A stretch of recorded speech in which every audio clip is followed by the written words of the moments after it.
Alors à Durban, on évoquera la réduction des gaz à effet de serre, le fameux protocole de Kyoto, peu appliqué à l'heure qu'il est. Et voici à ce propos l'un des plus ambitieux projets d'énergie solaire et éolienne au monde.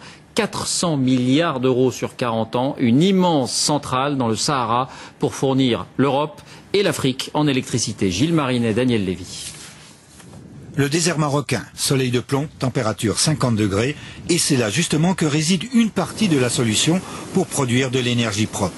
Dans cette étendue sera implantée l'an prochain une centrale solaire, identique à celle-ci, déjà installée dans le sud de l'Espagne. Des panneaux semi-circulaires, hauts de 8 mètres, capteront un soleil 2 fois plus intense qu'en Europe. Le principe, les rayons solaires chauffent à 400 degrés un liquide contenu dans un tube qui va ensuite produire de la vapeur pour actionner une turbine et créer l'électricité.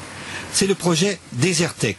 Plus d'une trentaine de centrales solaires dans les déserts du Maghreb et du Moyen-Orient. Une partie de cette électricité produite sera expédiée en Europe grâce à de nouvelles techniques. On transporte cette électricité par des câbles sous-marins. Alors c'est une technologie que l'on maîtrise déjà depuis de nombreuses années. Et ce qui est nouveau, c'est qu'on peut maintenant réaliser de telles installations à très haute tension, voire à ultra haute tension.